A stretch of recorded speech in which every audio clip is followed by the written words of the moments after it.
Suddenly remembered the hint note the system had given me as a reward for completing the previous mission. When you find something unusual, please pretend nothing happened. Don't let the eerie thing think you've discovered it.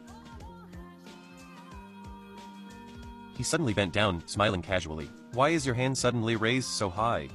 My mind started frantically searching for a solution. Fake, thought. All he could come up with were those conspiracy plots posted at 2:30 a.m. Watching his ever-growing body, I had a sudden inspiration and shouted, because being love will make you grow flesh and blood. The man froze, as if he hadn't expected me to say that. The comment section exploded again. It was the first time I'd seen the big boss look so confused. Let alone the big boss. I was confused too. I'll strike while the iron is hot. There's something I've always wanted to tell you. And that is I love you.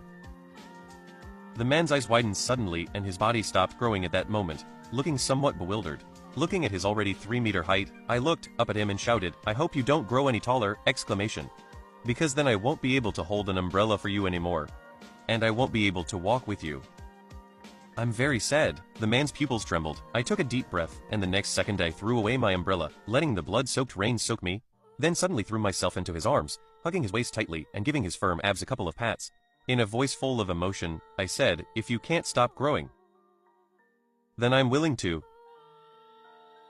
get soaked in the rain with you. Wow, that's so romantic. I was totally smitten. Goodness, I felt like I wasn't watching a horror livestream, but a pure romance anime. I closed my eyes, my body trembling slightly with fear. But the faint scent of ocean wood pine on him made me subconsciously relax. It was my favorite scent. After a long while, I heard his somewhat hesitant voice. Getting wet in the rain makes you sick. Let's use an umbrella. And can I let go now? You're so tired I can hardly breathe. I released him and looked up. He had returned to his normal height, but was still a head taller than me, 1.7 meters. Holding the umbrella was still a bit difficult for him. The man pursed his lips and suddenly took my umbrella. Let me use it, he said. I turned my head and looked at him. His pale, handsome face was expressionless, his pale lips tightly pressed together, but his earlobes were red. Seeing me looking at him, he lowered his head, and the umbrella in his hand unconsciously tilted towards me, tightly shielding me inside. He was soaked through by the blood-red rain. I smiled and took out a wired earphone from my pocket, putting one in his ear and the other in mine.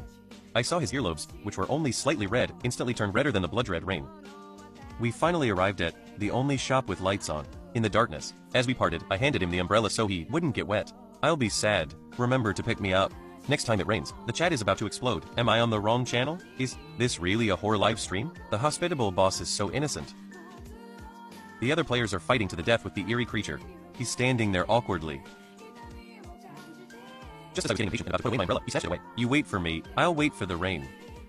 At this time, the other surviving players also arrived one after another, their faces pale, and looking extremely disheveled. The system sounded